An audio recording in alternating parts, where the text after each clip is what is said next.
தனிநபர்கள் வளங்களையும் நிறுவனங்களையும் நிர்வகிக்கும் ஒரு பொருளாதார அமைப்பை விவரிக்கும் சொல் எது? தனியார் துறை என்பது தனிநபர்கள் அல்லது குழுக்களால் லாப நோக்கத்திற்காக நிர்வகிக்கப்படும் பொருளாதார அமைப்பாகும். இது நாட்டின் உற்பத்தியிலும் வேலைவாய்ப்பிலும் முக்கிய பங்கு வகிக்கிறது. அரசாங்கத் துறை என்பது அரசின் நிர்வாக அமைப்புகளை குறிக்கிறது. 17ஆம் நூற்றாண்டில் தென்னிந்தியாவில் வர்த்தக குழுக்களை உருவாக்கியவர்கள் யார்? 17ஆம் நூற்றாண்டில் தென்னிந்தியாவில் வணிகர்கள் தங்களின் வர்த்தக நலன்களை பாதுகாக்கவும் வணிகத்தை மேம்படுத்தவும் வர்த்தக குழுக்களை ட்ரேட் கில்ட்ஸ் உருவாக்கினர். ஐயாவுளை போன்ற குழுக்கள் அக்காலத்தில் கடல் கடந்த வாணிகத்திலும் முக்கிய பங்கு வகித்தன. தனிநபர்கள் மற்றும் குடும்பங்களுக்கு செலவழிக்கக்கூடிய வருமானத்தின் முதன்மை பயன்பாடு என்ன? செலவழிக்கக்கூடிய வருமானம் என்பது தனிநபர்கள் வரிகளை செலுத்திய பிறகு கையில் வைத்திருக்கும் உண்மையான வருமானமாகும். இது முதன்மையாக அன்றாட தேவைகளுக்கான நுகர்வு செலவுகளுக்கே பயன்படுத்தப்படுகிறது. பல பரிமாண வறுமையில் ஏழை மக்களின் பற்றாக்குறை அனுபவத்தை உருவாக்கும் காரணியாக வெளிப்படையாக குறிப்பிடப்பட்டது எது? பல பரிமாண வறுமை குறியீடு API என்பது ஆரோக்கியம், கல்வி மற்றும் வாழ்க்கைத் தரம் ஆகிய 3 முக்கிய பரிமாணங்களை அடிப்படையாக கொண்டது.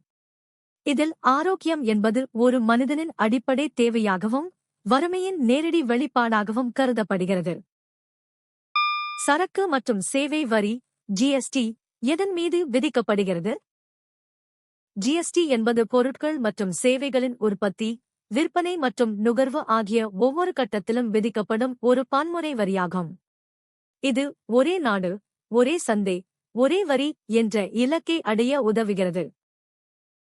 புதிய பொருளாதார கொள்கை எந்த துறைக்காக ஒதுக்கப்பட்ட தொழில்களின் எண்ணிக்கையை குறைப்பதை நோக்கமாக கொண்டது? 1991ஆம் ஆண்டின் புதிய பொருளாதார கொள்கை பொதுத்துறை நிறுவனங்களுக்காக ஒதுக்கப்பட்டிருந்த தொழில்களின் எண்ணிக்கையை குறைத்து தனியார் மயமாக்கலை ஊக்குவித்தது. இது பொருளாதாரத்தில் தாராளமயமாக்கலை கொண்டுவருவதை நோக்கமாக கொண்டது. வளர்ச்சியடையாத நாடுகள் தங்கள் தொழில்துறை வளர்ச்சியில் பன்னாட்டு நிறுவனங்களின் பங்கேற்பை ஏன் ஊக்குவித்துள்ளன? பன்னாட்டு நிறுவனங்கள் MNCs தங்களோடு நவீன தொழில்நுட்பம், மேலாண்மை திறன் மற்றும் மூலதனத்தை கொண்டு வருகின்றன.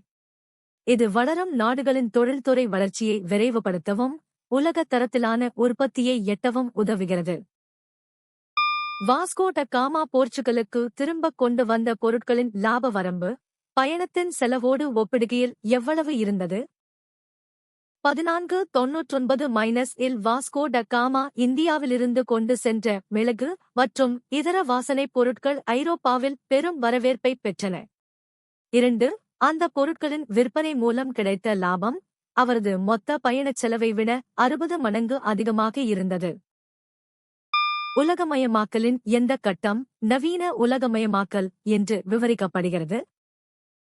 உலகமயமாக்கலின் 3ஆம் கட்டம் 19ஆம் நூற்றாண்டின் பிற்பகுதி முதல் தற்போது வரை நவீன உலகமயமாக்கல் என்று அழைக்கப்படுகிறது. இது தகவல் தொழில்நுட்பம் மற்றும் உலகளாவிய வர்த்தக தொடர்புகளின் அபரிமிதமான வளர்ச்சியை குறிக்கிறது. அரசு வருவாயை திரட்டுவதற்கு வரி விதிப்பு உதவும் ஒரு வழி என்ன? வருமான வரி போன்ற நேரடி வரிகள் மற்றும் GST போன்ற மறைமுக வரிகள் மூலம் அரசு தனது வருவாயை திரட்டுகிறது. இந்த வருவாய் நாட்டின் பொதுச் செலவினங்களுக்கு பயன்படுத்தப்படுகிறது. எந்த உண்மை உங்களை வியக்க வைத்தது? கீழே கமெண்ட் செய்யுங்கள். தினமும் புதிய தகவல்களுக்கு சந்தா செலுத்துங்கள்.